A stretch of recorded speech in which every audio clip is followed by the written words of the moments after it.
Connects with his soul. And Graham doing it again. It's Stealer. An excellent play there from Graham. Maximum of attack as possible.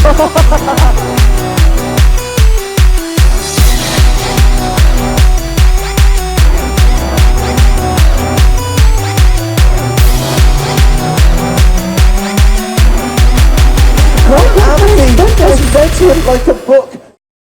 Yo, what's good, ladies and gentlemen? Hello, welcome back to another VGC player profile interview.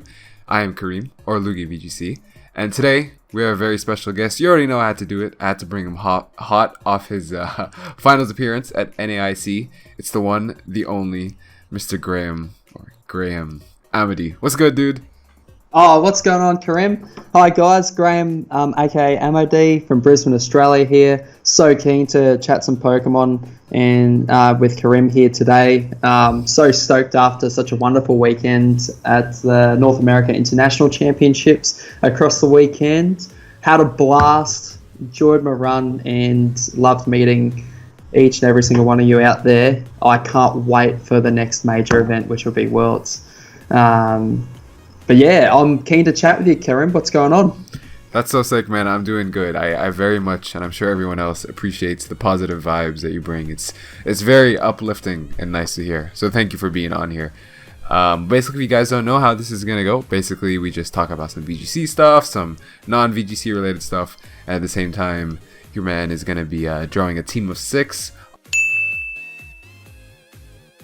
on the screen. I have a feeling I know what he's going to be drawing, but nonetheless, it should be hype. I'm not going to see it until the end. You guys will be seeing it, and so it should be a fun time. We've had some pretty low standards. Sorry, Paul. And so a little bit higher with the man Ashton himself.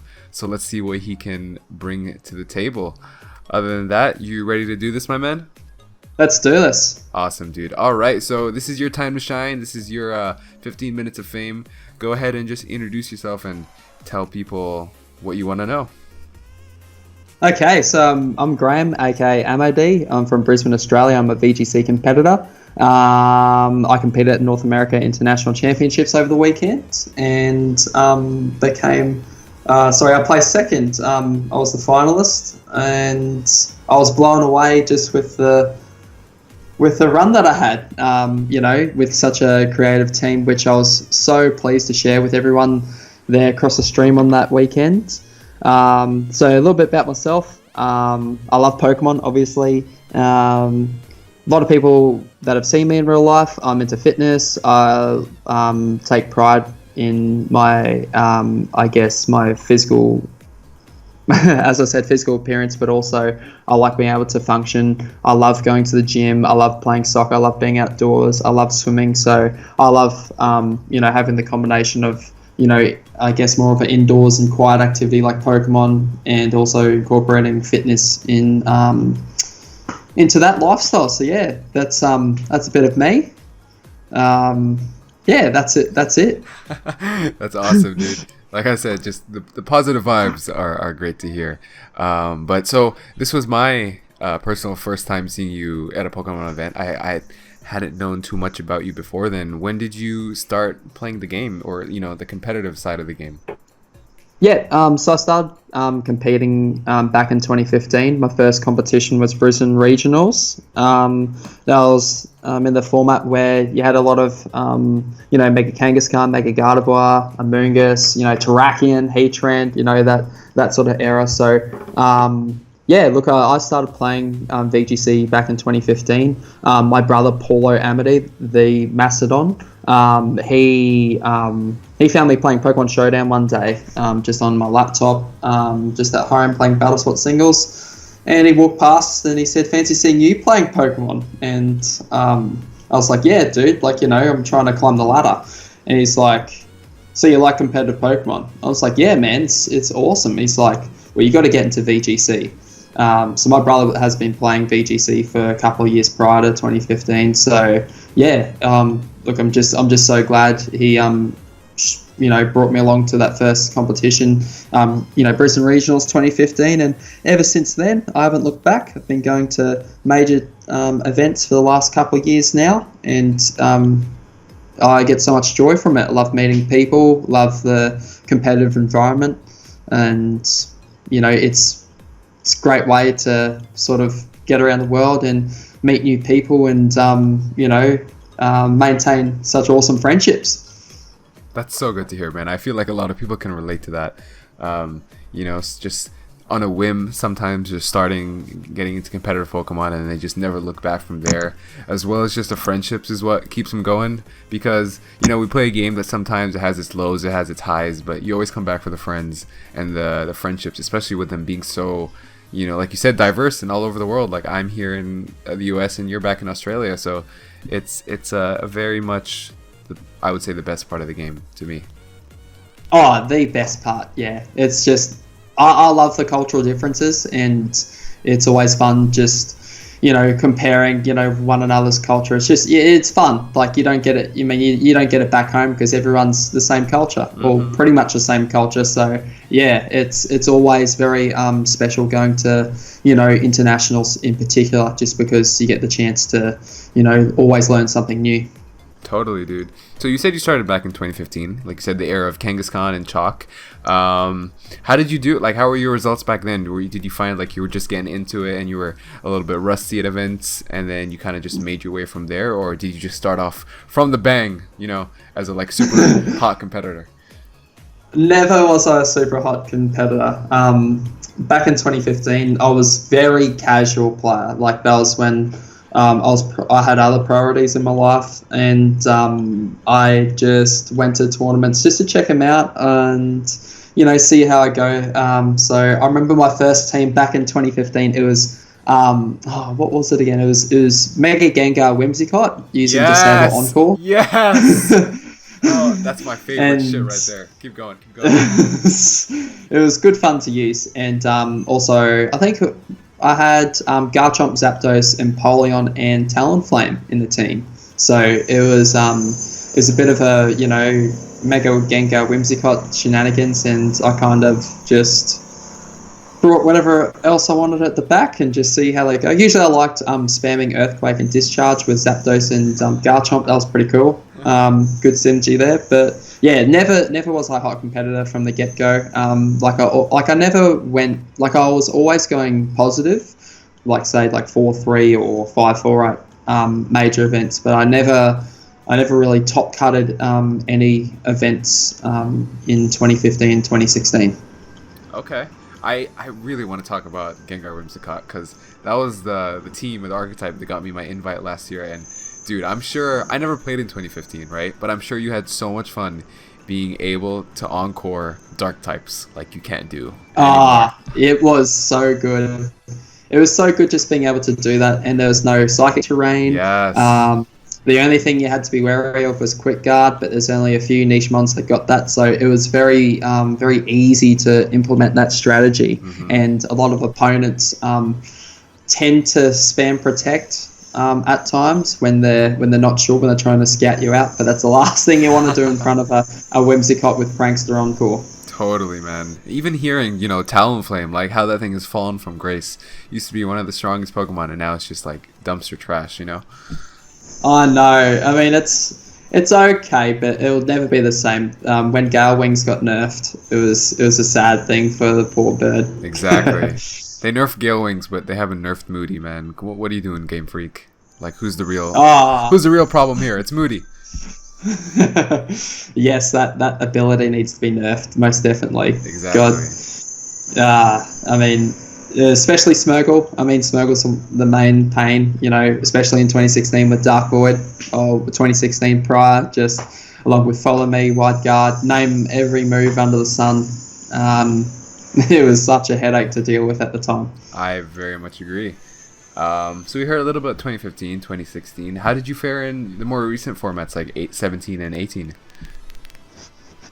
So once I realized that there was going to be a new game come out, which was Sun and Moon, I was thinking, man, this is a chance to start fresh. There's going to be new Pokemon, there's going to be new decks, Ultra Beast. Like there's a lot of hype in the lead up to this game, and I was thinking, this is a time where I'll stop using, sort of like gimmick teams and try and build something of my own. And I was getting the hang of Showdown, Pokemon Showdown, where I was, building teams, practicing on ladder, and, trying to climb and get better against, all the archetypes out there. But yeah, I mean, probably 2017 was the year where I began to take VGC a little bit more seriously and trying to build more of a more viable competitive team, and always trying to come up with something just non-meta, non-standard, and something that has a bit of creativity to it. So ever since VGC 17, I got my very first top cut at Sydney Regionals. It was about June that year, a couple of months before Worlds, and I was thrilled. And since then, since top cutting then, I've just been eager just to keep at it and just see if I could win, a regional or even have the chance to compete at Worlds one day. That's great to hear, man. I very much also relate to the building teams that are non-standard, or like anti-meta, because I don't know what it is. I mean, I have nothing against people who use standard teams. They're standard for a reason because they're good, but just never really click with me. Don't have that much fun with them, And sometimes it can be a little bit of a crutch. You're like, oh, I'm not going to use this team because it's too standard. I have to have something that's crazy on it. But I also do think if you're able to play well with standard teams, then that makes you a better player. And then branching off into more creative teams is where you really have like the information upper hand over your opponent. Yeah, absolutely. I mean, that's the thing. So whenever I try and team build, I always try and add a little bit of trickery in there, something that my opponent that the opponent will be caught off guard, and it's almost like trying to get yourself an easy win, just a way to sort of get through Swiss rounds to reach top cut. I guess easier than a standard team where people will know your sets, your moves, and what typical speed tiers and bulk that you'd normally have. So yeah, I mean for me, like building like an anti-meta team is an inner challenge, and it's something that I hope one day that I'll get to feature on stream and show the world, what creativity can be displayed. Totally, man. We're definitely gonna get to your creative 19 team. Don't worry, people. We're gonna talk about that. But what did you use in 17? I'm curious. Okay, so 2017, I used Aerodactyl and Circuitry. So I used the bulky Circuitry with the Wiki Berry. So basically, it was just get speed control, Tailwind, or prevent their setup, or their Trick Room with Whirlwind on Aerodactyl, and also incorporating Sky Drop. So if there's a threat to Circuitry, you lift the Pokemon, get a Tail Glow up, and then you can sort of drop them again. You can protect, and you can Tailwind, whatever. You can really set yourself up. And so I used them too. I used Aerodactyl Circuitry. I used Arcanine, which was standard back then, with Will-O-Wisp and Roar. I also used Fightinium Z Pheromosa at the time. Yes. It was Special Focus Blast, Ice Beam, Hidden Power Ground. And it was funny that because I wasn't getting much use out of Bug Buzz then. So Hidden Power Ground was a nice way to hit Arcanine without relying on the Focus Blast. And what else was in my team at the time? I had Choice Scarf Tapu Lele, which I've always used in my team since then. And what was the last one again? I think it was... I used to use Kartana for the majority of the season, but the best variant the team had Curse Snorlax with the 50% berry. Man, that is... I love 17. That's my favorite format. Just hearing you talk about this brings back such good memories, especially when you said Hidden Power on Pheromosa. So my team, your team wasn't weak to Charizard, right? My team was pretty weak, so at a time I had Hidden Power Rock Pheromosa to just Oko Charizards. It was the most beautiful thing ever. I mean, HP Ground at +1, I feel like did that KO Coco? I feel like it would. It did. Yeah. It was very good. And that's the flower AV, but yeah, it was fantastic. And I love 2017 as well. You could find niche Pokemon that would actually be viable, whereas if you try them now, they just get blown up by the big restricted. So, Yep. yeah, 17 was a fun time for me. Everyone has their different opinions about, past formats. I know some people that did well at tournaments in 2017, but really struggled to build and didn't really enjoy it, whereas other people, they just flat out hated it. And there's some that just wish the format was still going, so... Right.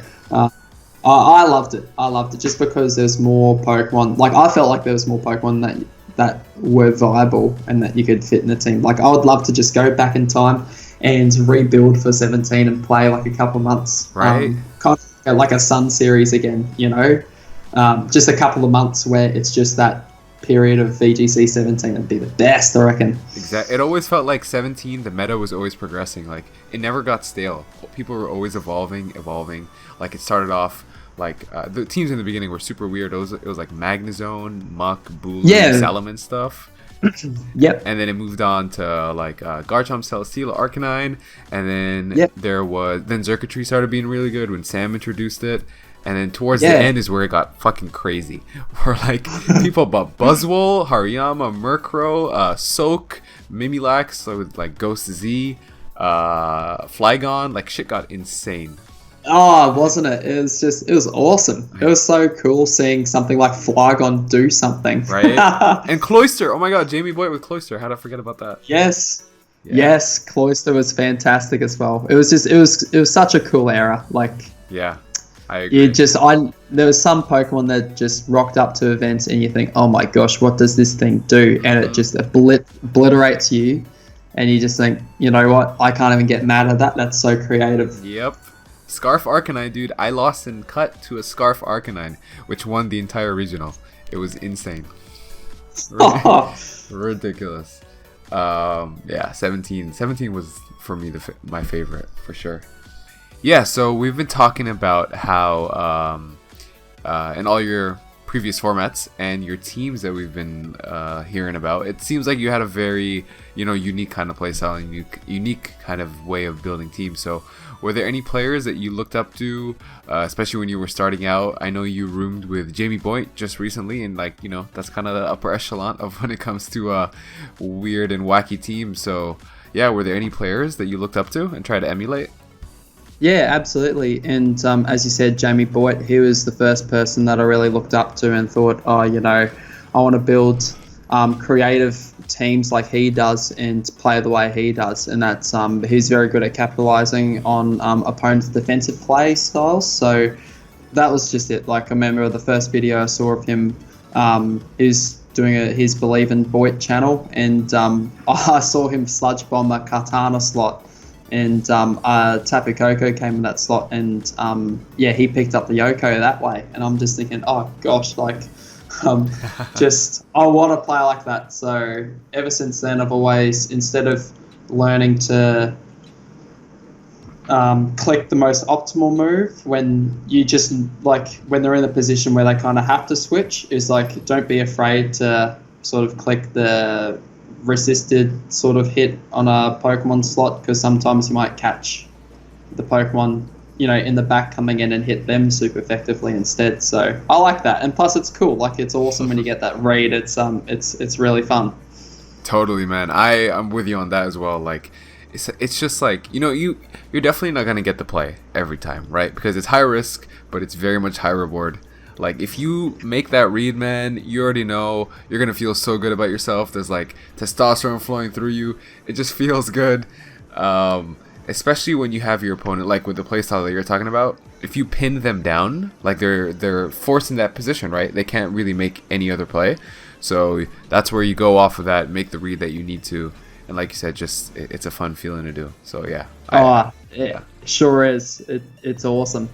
Especially on stream. Yeah. Where you can flex on stream and have the commentators lose their mind. That just makes it so much better. Just a bit. It's awesome. Totally. Like Jamie Boy is the one that comes to mind. I used to watch Ashton a lot as well, and he started off like, now he's doing super well, consistently cutting events and stuff. But he used to use pretty crazy teams back in the day, like his Pheromosa Lilygold team in 17. I don't know if you saw that. Yes. Where he won the IC with it. Very much, yeah. So it's cool that you had a player that you looked up to and watched, and then ended up rooming with him. How was that experience?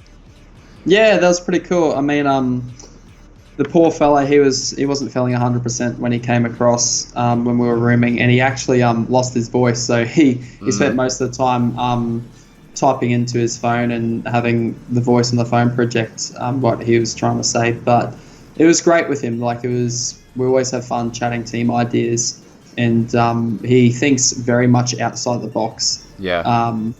And I loved it. Like, I soaked that information up, and it kind of helps you, improve as a player and expand your caliber of play. So, yeah, it was awesome experience. Rooming with someone like him. I mean, he was awesome to chat to in regards to preparation to the final for Wolf Click. Like, he was just it was nice to cover through his potential leads and strategy. So yeah, it was good fun, and he's a really insightful player. I like that you touched on that. The point about caliber, like, it expands your knowledge of the game, because I feel like if you always stay in one lane and just play as a very safe player or use very standard teams, you're not going to have that knowledge that comes with just having team ideas in your head that you can implement yourself, or when you roll up to an event and you face someone and you see his team and you're like, what the fuck does this do? I have no idea. Like, if you're those players who use those kind of things, or at least have tested them out, then you already are going in with an advantage, right? Were you always that kind of player where you like using hyper offense and weird teams, or did you ever try using standard or defensive and it just wasn't your playstyle? I've always tried, all types of teams, but I've always been more comfortable with adapting a playstyle that a lot of other players aren't used to playing against, and it just comes down to that inner challenge for myself. I just there's a reason why those sorts of teams don't necessarily do that well, because they're extremely hard to use. And so if you can make them work for you at big competitions, it's an extra bonus with the result. Facts, dude. Preach. Listen to that, people. This man knows what he's talking about. But that's a perfect segue to talking to the reason why a lot of people are here. Your 2019 NAIC team, man. So just lay it all on me. How did you come up with this team? Where did it start? What was the inspiration? Break it down for us.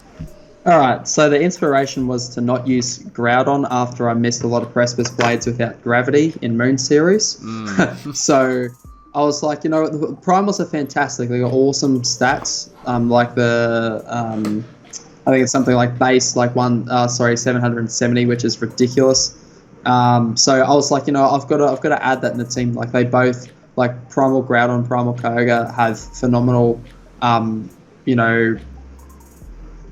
spread moves like Water Spout, Precipice Blades, and Origin Pulse. So I was thinking, I've got to use one of them. And I was always thinking, I was always worried about Groudon getting hit by a water move. In Ultra Series, how everything can pack Hidden Power Water, and all it takes is to swap in Rayquaza or an Airlock ability, or Cloud9, sorry. And so I didn't want to use Groudon, just I always felt like he could be left vulnerable. So I opted for Primal Koga this time. And I guess ever since the start of Ultra Series, I like the idea of using Lunala. I think that it's a fantastic Pokemon in setting speed control with its Tailwind, or preventing their Trick Room with Raw, or preventing the setup with Raw. But yeah, I mean, I just liked its typing, like Ghost. Ghost is my favourite typing, simply because you can't fake it out unless you've got Scrappy ability. And the fact that it gets a super powerful Z move means that, you know, it's got all the options as a lead, and that's exactly what you want. So I kind of always wanted to build around Lunala and Primal Kyogre. But the thing was that the other 4 Pokemon had a lot of work to do in covering a lot of the bad matchups, because Primal Kyogre and Lunala itself struggled against a lot of cores in particular. Like, especially Yveltal teams. Oh my gosh, like, I was just... Every time I was playing, I was thinking, oh, surely Yveltal isn't that popular, or, you know, there's ways around it, but it always got me with Lunala, especially the fast Darksea ones that can Oko you know, before you can do anything. So, so just getting to the team. So originally I had Lunala, Ogre. Every team I use has always been Scarf Lele. I think that as a hyper offensive player, it's fantastic. The terrain just stops priority moves, including Fake Out. It ensures that, you know, if you are faster, you'll always be getting your attacks off first. You won't cop any sucker punches, no bullet punches, any of those priority moves. So yeah, between like Psychic and Fairy, and Lunala as a lead with Ghost and Psychic, like they were hitting pretty well, you know, to begin with. But I needed something with that fighting coverage. I just knew it. I just knew that Steel types are an issue, Dark types are an issue, Normal types are an issue. So I was always looking into something like Low Kick Kang, or even something like Infernape at one stage. I was trying a lot of things, and nothing was really clicking. Like, I was really stumped at the time. And then I was thinking Mega Lucario at the time, and that was fantastic. It's a very good choice. With you usually see Mega Lucario in Xerneas Lunala teams, and you know, other variations. But yeah, look, I mean, how I stumbled across Mega Medicham was I didn't even mean to go for him as a fighting type. I was just looking up Pokemon in supporting Primal Kyogre's weather. So moves like Skill Swap, Role Play, like Gastro Acid, Worry Seed, you name it. So anything that sort of could take away the Primal Groudon's Sun. So, and and I thought, oh, you know, I'll give it a try. And then I realised I got Fake Out. I realised how powerful its high jump kick is with its ability. And since then, I kind of didn't click Role Play and went for more offensive coverage with the set for my North America International Championships is Fake Out, High Jump Kick, Poison Jab, and Bullet Punch. And that paired with Lunala as a lead, like, I brought it as a lead to pretty much, you know, 95% of my games. It was just like, it was such an easy lead for me throughout the whole competition. So yeah, so I had Mega Medicham, Lunala, Scarf, Lele, and Primal Kyogre. So it left me with 2 more options. I always wanted another option to help support Primal Kyogre's weather.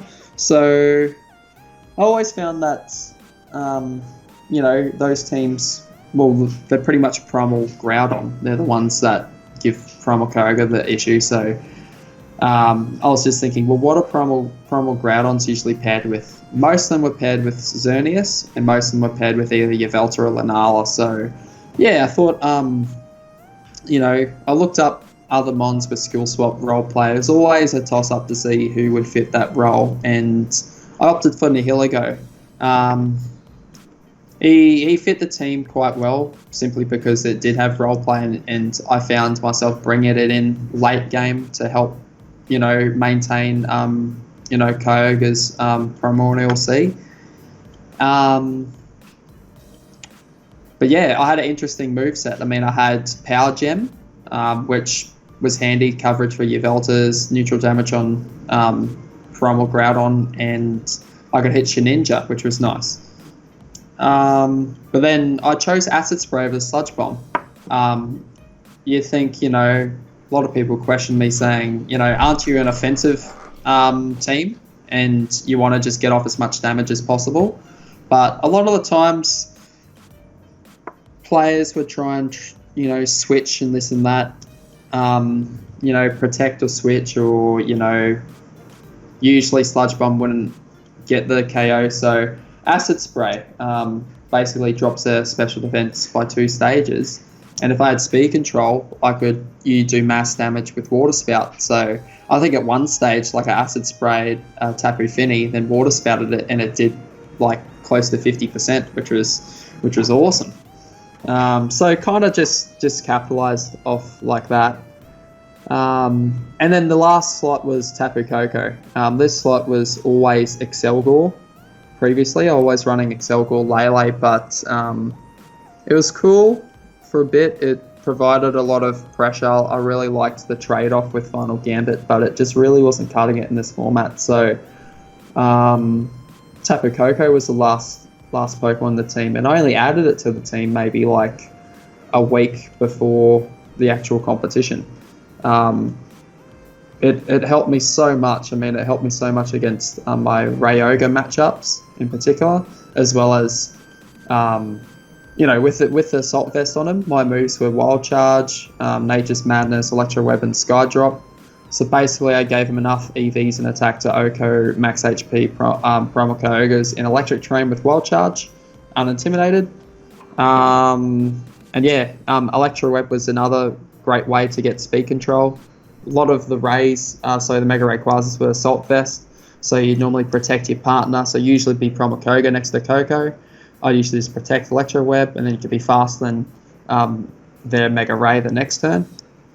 But most importantly, Skydrop was on Coco. It was very helpful against teams that would be very focused on getting Trick Room up, and a lot of them would usually lead something like a Smeargle and Lunala, or a Moongus and, another Trick Room on. And it was very nice to Sky drop one slot, the redirecting Pokemon, and then you can either Z-move the other slot and Oko it before it gets Trick Room up, or you can just simply roar it. So I never had an issue against, hard Trick Room teams. I always found that it wasn't too difficult to stop them. So, but yeah, look, that's about it with the team, really. There's probably not too much more else to say about it, but I was super pleased with the 6 I chose, and they did the job for the big IC. Dude, that was a lot. I appreciate breaking it down so well, because there's a lot that goes into that team, especially, you had your picks, the Mega Medicham, which stood out a lot, but even the more, quote-unquote standard mons had adjustments to them. Like, I don't think Skydrop Coco was really used too much in Ultra, but it makes a lot of sense.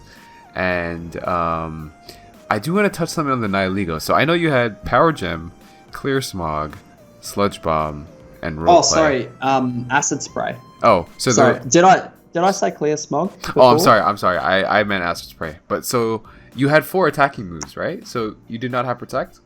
No, I did have Protect. I dropped Sludge Bomb for Acid Spray. So Okay. I went Power. So the 2 attacking moves were Power Gem and Acid Spray. Okay. And I had Roleplay and Protect. Okay, that makes sense. I was like, is this man seriously that wild? No Protect on the Liga. But that's also, I mean, there you go. That's another thing that catches people off guard, right? They're like, oh, he's definitely gonna have Sludge Bomb, but not having it already forces your opponent to play a certain way and force switches. And I mean, here you are, second at IC. It worked, right? Yeah, I guess it worked out. It was great across the Friday and Saturday of the competition. That's for sure. Did you build with anyone, or did you kind of just come up with this on your own? Most of it came up on my own. I do live with my other brother, Graham Amedee. He's known as Brian159. Me and him, we've been building together since 2017. We always run the same teams, and there's always 2 minds behind the team whenever we're building something. And yeah, he's always been, whenever I'm trying to team build on my laptop, he'll always be around and hear, me thinking out loud, and he'll always suggest, certain things, and yeah, it just crafted really well altogether. Just a real unorthodox team. A core that's not even considered a strong core like Lunala and Promo Koga. I've never really seen it get results, elsewhere, or not too common anyway.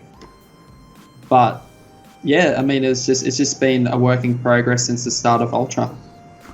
I think it's really nice and important that you had, your brother who was supportive in your team building. Because a lot of times, if you pull up to a team building group or to one of your friends, you're like, yo, I'm gonna try to use Mega Medicham. What do you think? They're gonna shut you down, right? So the fact that your brother was there to support you, it helps, because there's a lot of times where you might come up with a team and people are gonna be like, oh, that's shit, don't use that, blah blah blah blah blah, and it doesn't matter. So good on you for that. Thank you. Totally. So we found out a little bit about the team. You definitely had quite a run in this tournament. You went up against a lot of high caliber players. We saw you on stream with Aaron Trailer, of course. Like, what was your mindset as you just kept getting win after win after win? Were you like, I'm gonna go all the way? Were you trying to calm yourself down? Were you getting excited? What was going through your head, man? That's a very good question, and I always tell myself this at every single event: is just take one game at a time. Not even a set, just one game at a time. Just see what's in front of you, assess what's going on, and just it's all those small little steps that add up. So I just told myself, you know what, at this tournament, I did get a travel award to come across here to compete at the IC. I thought it was a fantastic opportunity. As long as I got CP, I'd get day 2. So I was just just trying my best to enjoy the process. And I think just going round to round, I kind of just almost lost track with how I was doing. I was just like, oh, you beauty, I picked up another win, and the match slip in. And, before you know it, before I knew it, I was at 5-0, and I was thinking, oh my gosh, this is, day 2 is looking like it's on the, looks like it, I look like I may get to day 2. And, I never really got to the stage where it was like, oh no, it's such and such, it's going to be too hard or anything like that, It was just, I treat every single player with the same respect.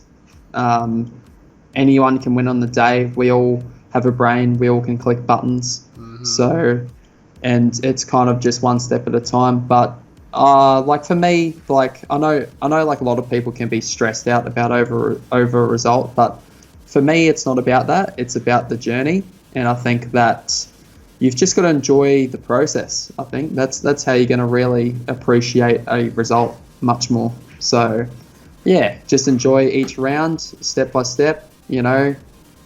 Keep a strong attitude. Positive attitude. Always assess what happened each game rather than focus on the result. And before you know it, you see yourself in day 2. Then before that, you see yourself in day, in top 8. You just keep going. Just keep playing until you win. I would give you a clapping standing ovation right now if I didn't want to interrupt my mic and have it pop off. But I'm giving you a theoretical clapping standing ovation right now. Good speech, man. I think, yeah, again, everything you're saying is just such positive vibes, and it really does go a long way when you have a good mindset, because this is a game that's very much mindset focused. It's like chess and poker is how I describe Pokemon. Because if your mental stability is not good going into a round, going into a game, that's when tilt happens. That's when you start questioning yourself, making bad plays, and it's just not a good time. No, absolutely, and that's right. I think that's something that people can use as an excuse sometimes. People say, oh, I get tilted by hacks, and I think that's just your set, or that's just the game.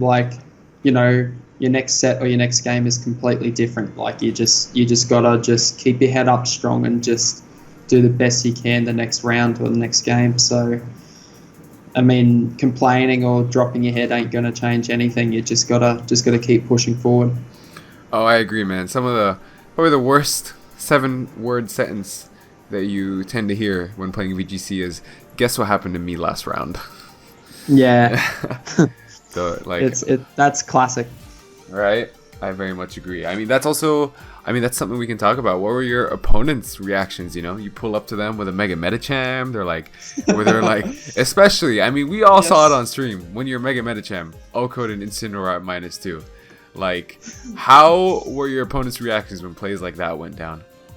Oh, they were so surprised because you're so used to just thinking, oh, I'll swap in Incineroar, intimidate it so that they'll do damage, you know, proc my berry, and then I can get a fake out off. But then I remember one person, they swapped it in, it was only -1, and I got the high jump kick off, and he was shaking his head thinking, you know, like thinking that must have been a max roll. But yeah, a -2 though just, you know, cleanly wipes it out. That's what I loved about using it, and it just, a lot of people did not know how strong it was with its high jump kick. Very much, man. When I saw that -2, I was very much expecting the like it's a critical hit like text to appear.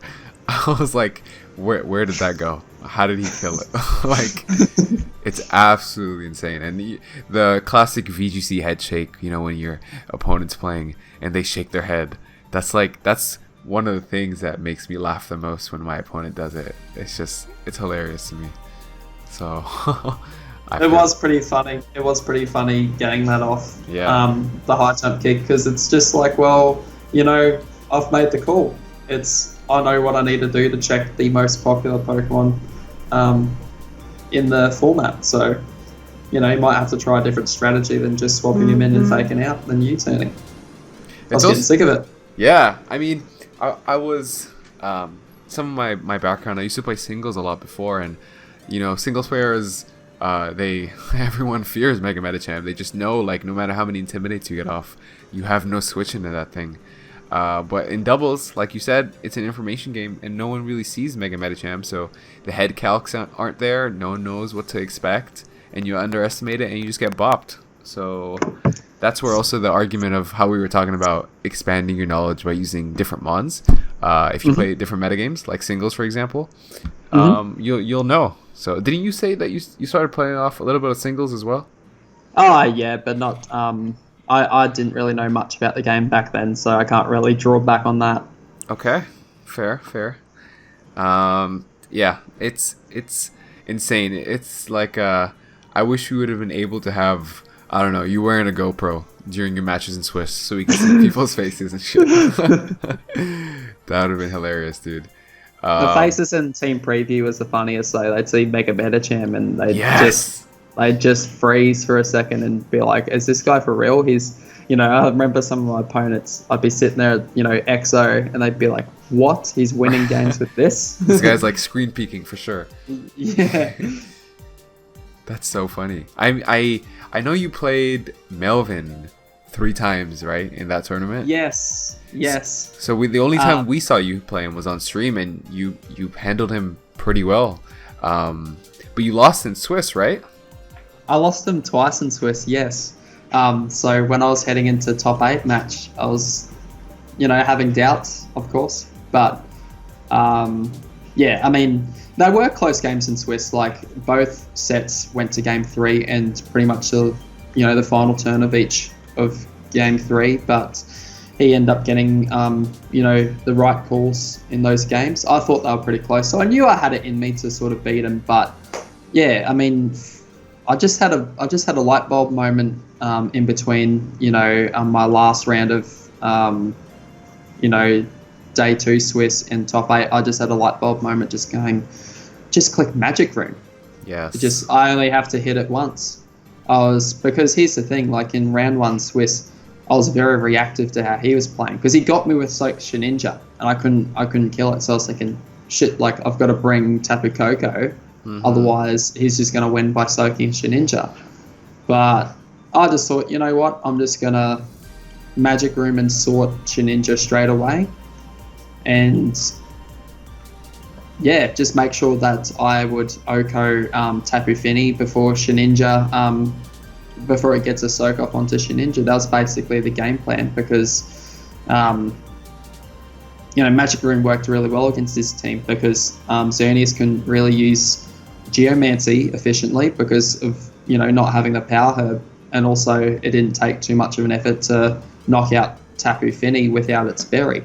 It had no longevity there, so yeah, it just went to plan. It really went to plan in top 8 match, so really thrilled about it. That's cool. Yeah, the top 8 match was awesome to watch. I remember when you saw the Magic Room, and I believe you Ally switched that turn. Everyone was just like, that's just the right play to do. So you totally knew what you were doing, and it definitely looked like, you had previous games versus him. So I will confess. I I was disappointed that it went into the Groudon slot. Oh yeah. I wanted to knock out that Shedinja with the Z move. He had to ally switch to avoid it, or someone else was copying damage, so that was my intention from the get-go. And yeah, I just remember playing that top 8 match, and I remember just hearing the slight cheer in the noise-cancelling headphones, and people were cheering like, yes, he called the ally switch, he used the Z move, and I was sitting there thinking, damn it, I missed that bug. I missed hitting that Shedinja. I mean, it's one of the ally switch for me is the one thing I would get rid of in VGC. Not a fan of it at all. So you did what you could, right? It's kind of it's a 50-50 there, and you made the best play possible. So yeah, well, I thought there wasn't really too much of a drawback with that play. Yeah, exactly right. And that was your top 8 match, and then top 4. Wow, did you have a set in top 4? Yeah, that was my favorite. Poor Jonathan. Like, he's a top bloke. I really enjoyed chatting to him in between rounds. Really nice bloke. He was really fun to play against, and he had a phenomenal tournament. I think he only lost one set apart from. Yeah, I think he lost one set apart from versing me. He was a monster in the VGC field. I was just fortunate enough to have a very good matchup against him with my team composition.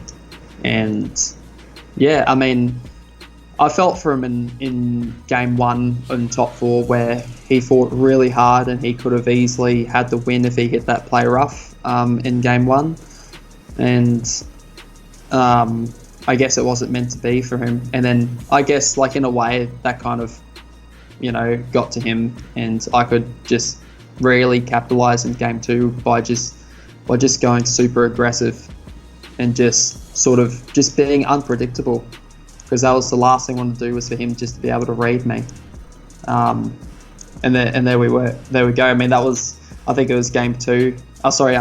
Turn 2 in game 2, where I just high jump kicked the Mega Rayquaza slot, and the Incineroar came in. I OHKO'd the Incineroar, then I Z moved that slot as well. I Z moved the Mega Rayquaza. Okay. Just thinking, if high jump kick doesn't kill it, then I'll just pick it up with the Z move. If he protects, I'm getting really good damage through a -1 Mega Rayquaza. So, I mean, there's a Tapu Coco in the other slot, which I was happy just letting it sit there for a turn. But yeah, it was nice that I hit the high jump kick and the Z move redirected into the Mimikyu, and from there Jonathan knew it was just game. Yeah, and then he had a very, very small potential win con, and you completely read into that, and the roar to get your Lele out, dude. That was sick. Here's the thing. I did watch back through the stream, and a lot of people thought that was really cocky of me, and not at all. Almost unsportsmanship. I can agree to that. I wasn't actually being unsportsmanship or anything like that. I just didn't want to accidentally crit him and proc his berry where he wasn't in Moonblast. I just wanted to ensure the absolute win. So I side faked out and side forward. I told Jonathan, I said, look, I'm just going to click raw until I get Lele in, and then I'll just Moonblast you. And he was like, when I side roared, he realized fair play. Like, that's super safe. I wasn't going to risk a switching. Right, you know what? You're right. I didn't even take that into consideration, because like if Lele might not have been what you roared it out, right? Did you have something else in the back?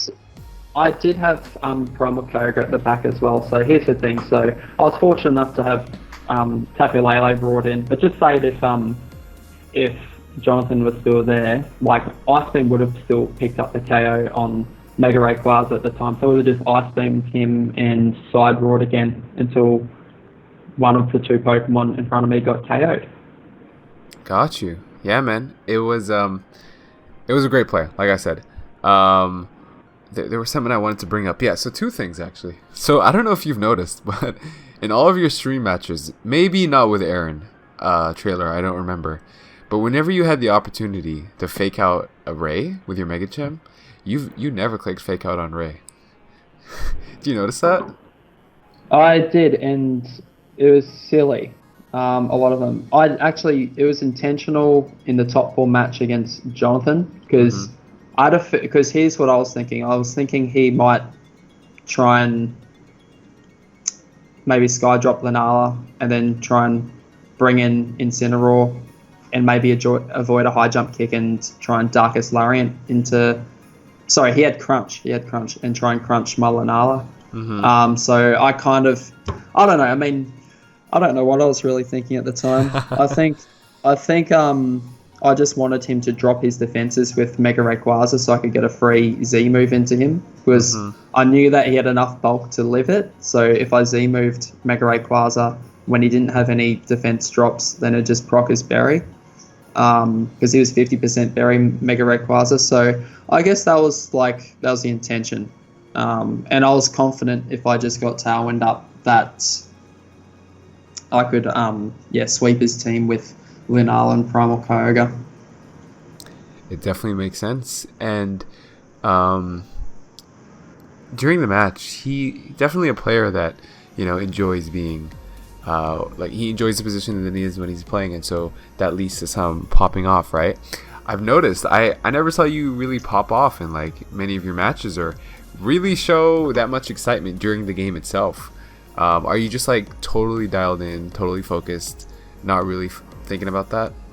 Yeah, I usually like to try and keep myself neutral just so that my opponent doesn't get an idea of what kind of play I can make or what kind of position that I am in and see if I am comfortable with just playing straightforward or not. I think I've popped off in a couple of games in the past, but I try not to. I think, I don't know. I don't think it's my character to really do that. I don't know. It just depends. Sometimes, it's something that you don't really think about and you're just excited and it's just, just a natural reaction. Right. But in general, I'm not really. I usually just try and sit there. But I remember sitting there when I high jump kicked his Ray and Z moved. I high jump kicked the Mega Ray slot, which Incineroar came in and Z moved the Mimikyu switch in.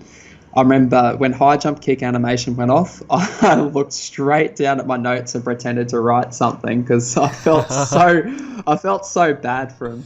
It's so tough to it's just so tough just not knowing what your opponent's going to click, and there's just so much offensive pressure sitting there.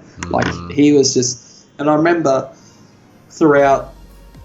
chatting to Jonathan, and even in his interview after his top 8 match, he said in his interview saying that he said that he didn't want to verse me. He said he has a 99% chance of losing. He just knew that it was just going to be a super tough match for him.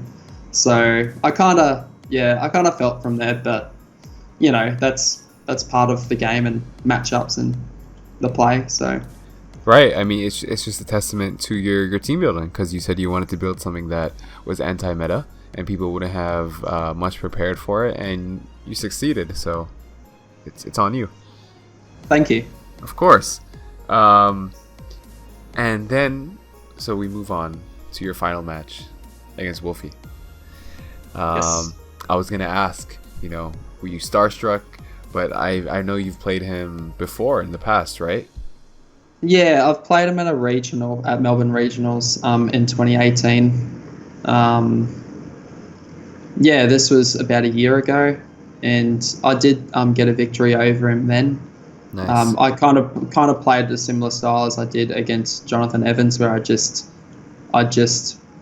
made reads of switches and I got them right, and I was able to get a convincing win against them back then.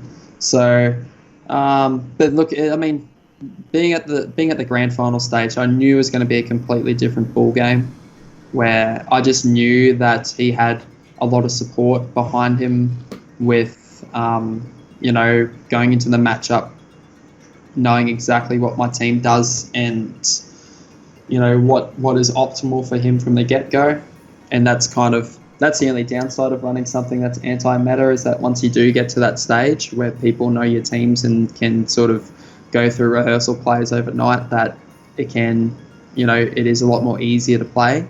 So, but never going to take away, Wolf's win or his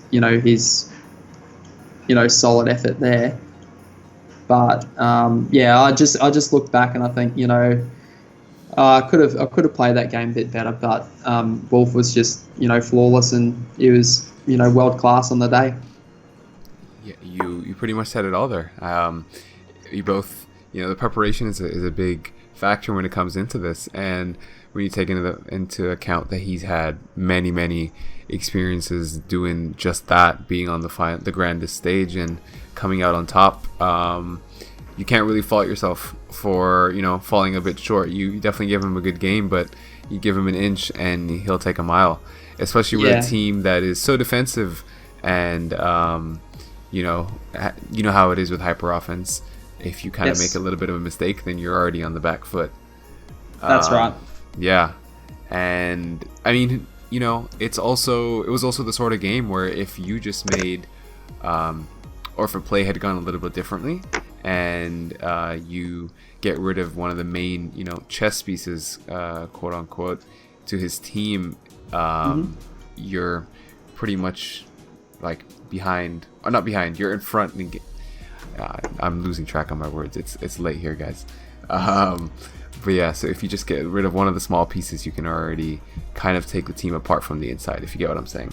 Yeah, absolutely. And I think that was the goal. I mean, his Celesteela was the main issue for my team, especially with wide guard, because pretty much, as I said earlier, the goal of the team was to get your speed control and kind of do massive damage with Primal Koga. And it just wasn't meant to be on the day. But I learnt a lot from playing against Wolf. I wasn't super starstruck, like he's just human, just like anyone else. But of course, he's a phenomenal player. He's very used to being, on the big stage, and he's played, many, finals before. So I guess he'd be very comfortable being up there with preparing for such a big event. But it was such an awesome experience to share the stage with him. Yeah, that just shows, your character, and it's fitting with everything that you were saying.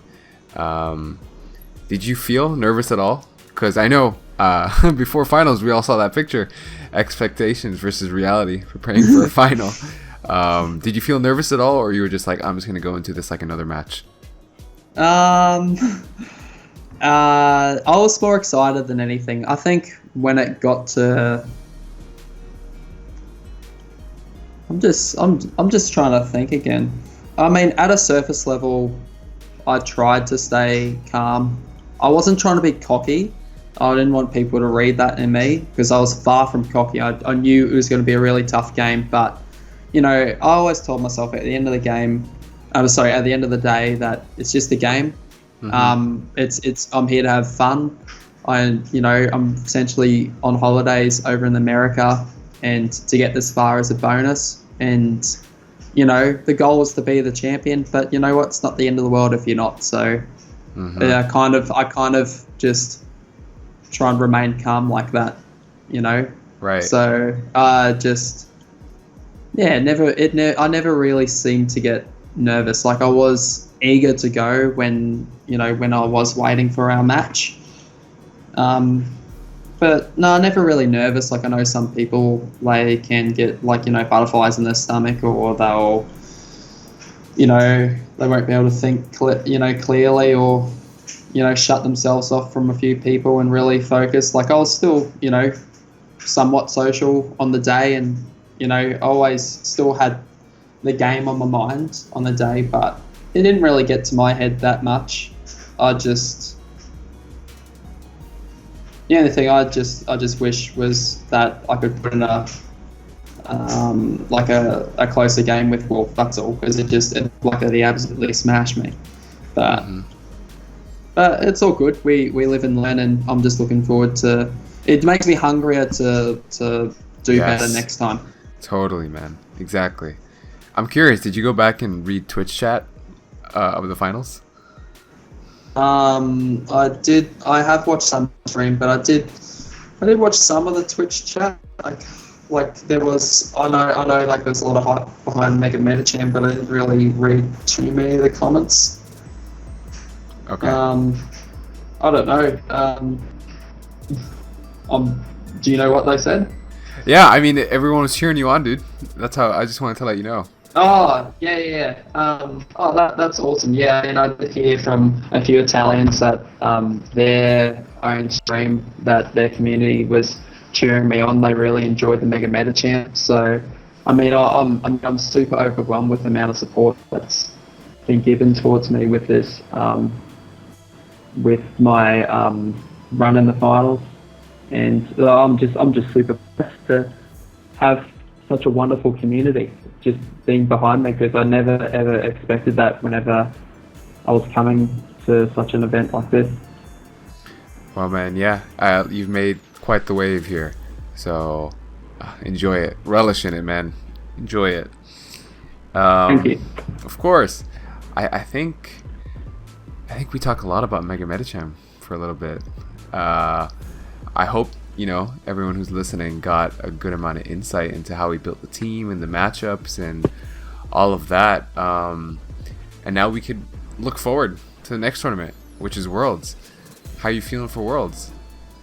Yeah, I'm keen. I mean, I've locked in day 2, so that's the paid trip, and I'm really looking forward to going across. We've got a lot of Australians heading across this year, and I'm really looking forward to having extra support there and really backing one another, and really hoping that we can put Australia on the board at the world stage, because we haven't done so since Sam Pandelis back in 2017 with his finalists. Coming top 2 there, so it'd be great. I mean, I don't know exactly what I'm going to use at Worlds so far, but I really enjoyed the team last year, and it was very effective throughout a lot of matchups, so I can't really see myself steering too far from this team at the moment. Maybe fine tweaks, like I have looked back through my notes from Swiss rounds, and I know where I need to improve. Like I know the Lenala mirror I need to improve, because I've never really had a switch into their Z move, so that's one to note. But overall wasn't too bad. Yeah. I think, it's just, I mean, I'm always going back to the drawing board. I mean, there's always ways that teams can be improved. So, yeah, I'm looking forward to coming back to Worlds and seeing if we can get a couple of wins there again and enjoy another major. Enjoy playing. For sure, man. When are we going to see a Buzzwell pull up? Oh, the Buzzwell pull up, eh? You know what? I'd love to make him work, but he's not fast enough, and it takes a certain player to use him in a certain team, and I so far have not fit any of the categories so far. I would agree. In 19, it's a little tough to make that dude work. But in 17, there were some wild ass teams, like I told you towards the end. There was a Dragonite, Buzzwole, like Celesteela team. Oh damn, that's really cool. It was so I remember in 2017, one of my favourite players back in Australia, his name's called Liam Gilbert, and I think he came second. Yeah, he came second at Brisbane Regionals. Back in, it was in the 2018 season, but it was the last event for VGC 17, and he used Buzzwole and his team with Salamence, Metagross, Finny, Coco, and Arcanine, and it was such a... I think it was Arcanine. Oh no, it was Nihilego, and loved it. I wish I could just...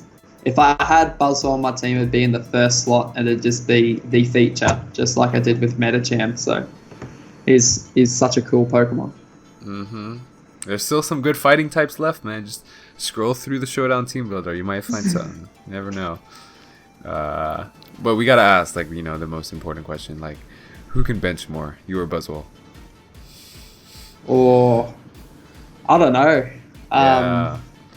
It's tough. I reckon if we're feeling strong, I might have him.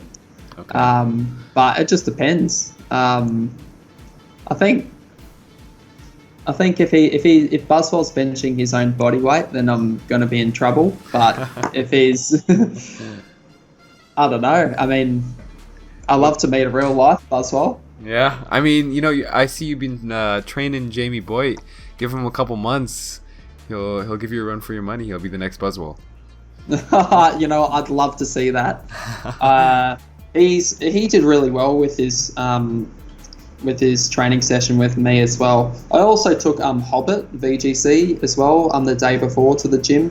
Both Nice. are relatively new to the gym, and they both did really well with just picking up the movements and doing proper techniques. And the idea with training is not only to reshape your body and, you know, look more aesthetically pleasing, but, you know, it's to feel good and function. And at the end of the day, it helps your brain function as well. And, you know, when I told the guys, I said, look, like, this helps me prepare for a competition like Pokemon. And I mean, Jamie Boyd tried it out on the Sunday, I think, and Jamie Boyd and Hobbit, they both were amazed with how good they felt after the workout. I mean, they were sore the next day. Don't get me wrong. I mean, that's what happens when you work the muscle for the first time. Yep. But it's a good feeling. It's a really good feeling, just working hard and then releasing the endorphins, and, you know, it's a good way to start the day, I think.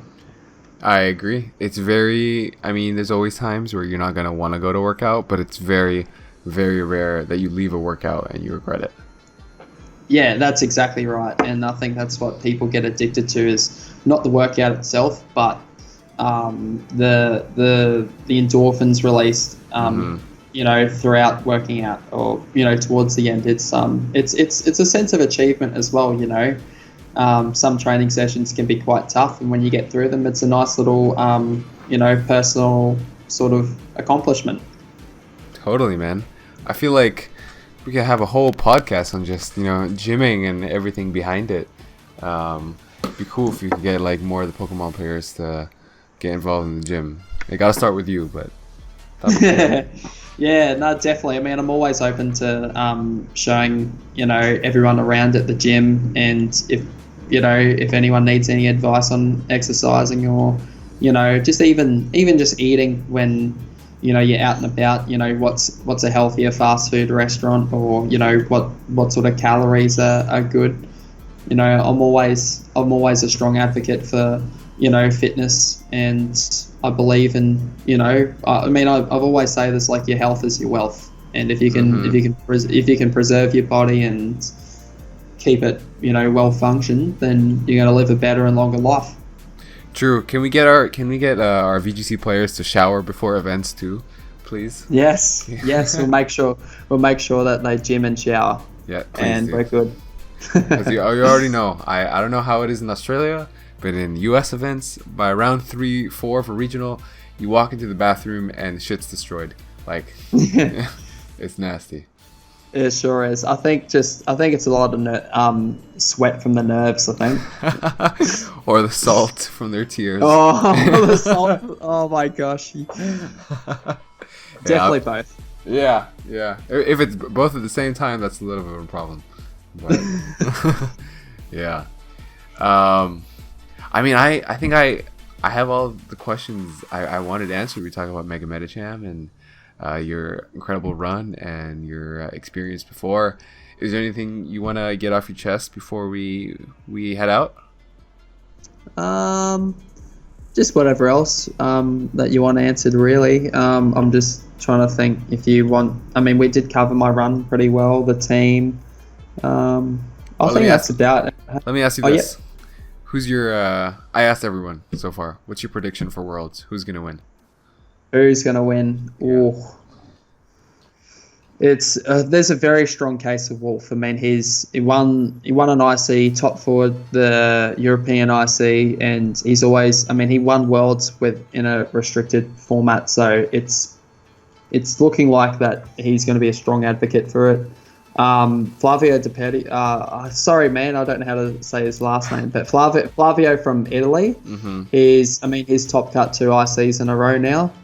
Well, actually, he won the European IC, so he's a very strong competitor. Who else is up there? I mean, Ashton Cox is always getting results at IC and regional level, so he can easily be expected to, make the top cut there and take out the title.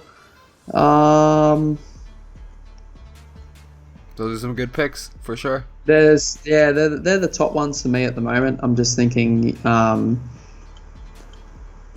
just trying to see. Eduardo, he's pretty good as well. Yeah, he's a good pick. Like, he won Oceania and he made a great medical with his Lunar Lazernius team in Moon Series, and I think that he's got enough experience to really go all the way as well.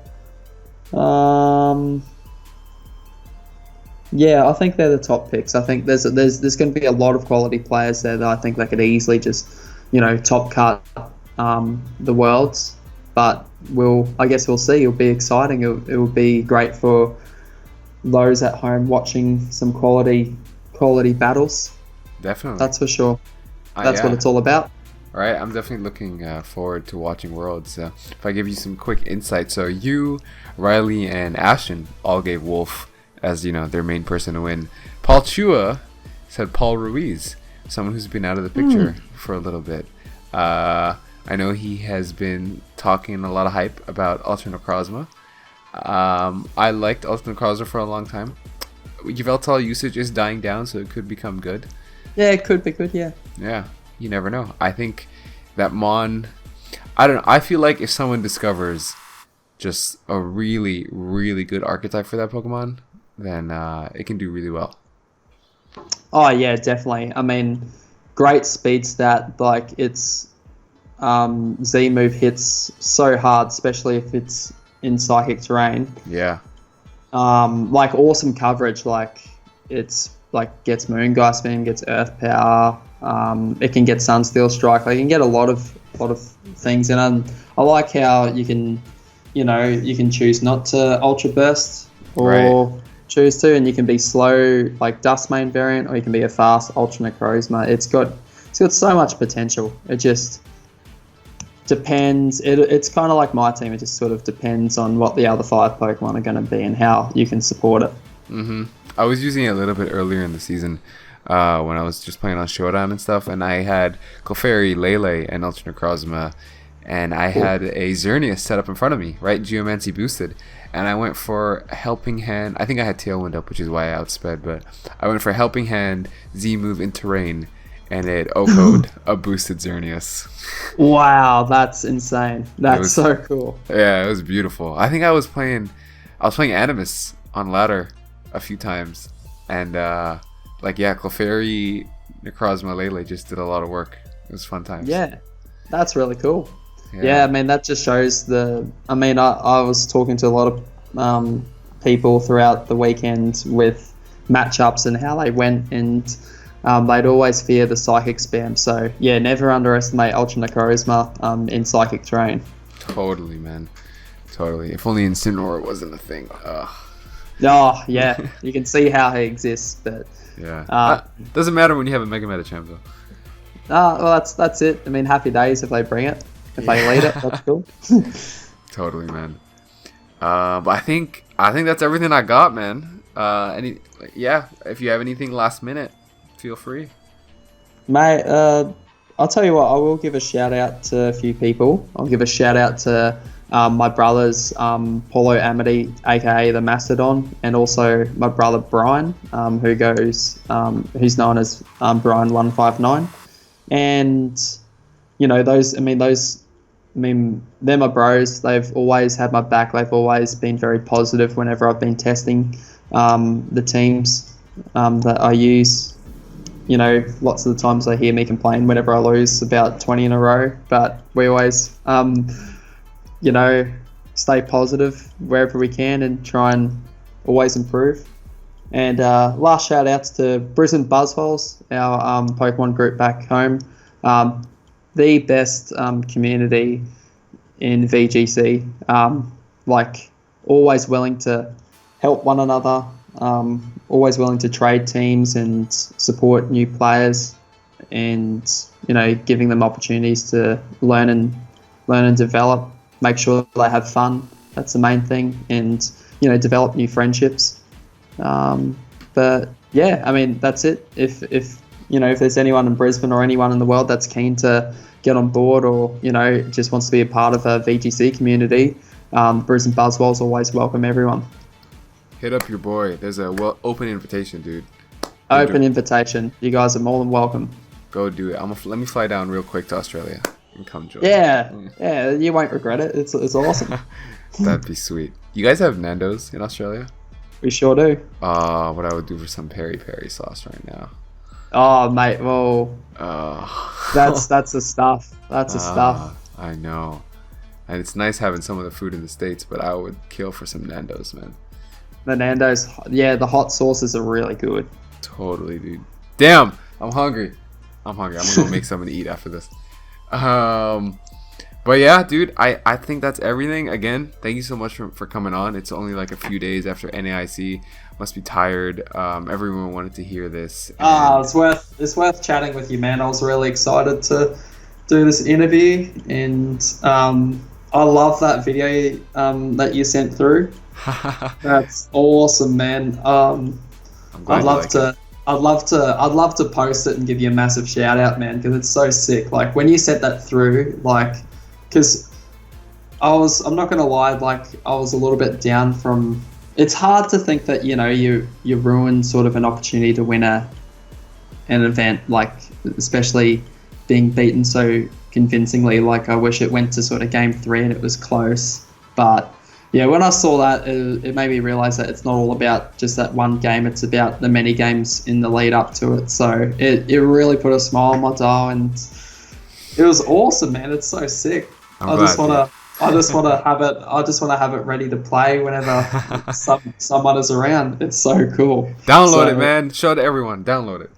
Oh, for sure. I think I know how to download it. Hey, if not, I'll send it to your email. It's fine.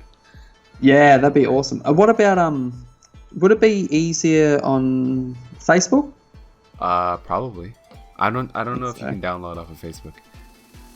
Because I'm just having a look through now, because I'm so keen to download it. But it says copy text. It says copy message text, delete message, or report message. So I'm just trying to. You can go ahead and report me. That's fine. Nah, no way. Nah, that was so cool. Just when you sent it, oh man, it was the best. It made my day, man. It really is. And it's that video there, just that 1 minute was just the best. It just captured the best part of the NAIC for me. So man, I really appreciate it, man. You making me blush, man. Stop it. I'm glad you like it. I'll definitely send it to your email. But it would have played before this interview. It's that and then the interview. But if you want to post yes. If you want to post it on Twitter, go ahead. Do what you got to do. Mate, either or. What do you reckon? Because I reckon if that's something that you've done and you want to put it before your interview, you do that and I'll retweet it, because that's your work and I'm thrilled. So you can post it. It's fine. I usually when I did some of the interviews in the past, I would post the highlight reel before, but since it goes before the interview as well, it's fine. So yeah, you can post it. I'll send it to you. Actually, I'll let you post it. I reckon you deserve it. It's really cool. It's awesome work, man. I appreciate it so much, man. You can't see, but I'm all red right now. You know what? It was a pleasure chatting with you, Karim. And if you want to talk again and chat any further, I'm just a call away, mate. Love to chat to you. Sick, even man. even if you're not recording anything, just talk whatever. Even if it's team building, even if it's not Pokemon related, just give us a call, man. I will definitely take you up on that offer, and I got some ideas that I'll send your way sometime. Too. Awesome, man. Well, looking forward to it. But yeah, look, thanks again, man. Of course. I'll definitely talk to you soon. Hopefully, we can meet up in person one day. That'll be sick. Oh, that would be so sick. Yeah. I'll try and get out to the States again next year, or whether we, meet at Worlds, or whether you come to Oceania. Who knows? We shall see, man. But thank you so much, dude, for being on here. Everyone, thank you so much for listening. Go follow him on Twitter. Link down below. All that good stuff. And until next time, it's been dope. Peace out, y'all. Peace out. Let me stop.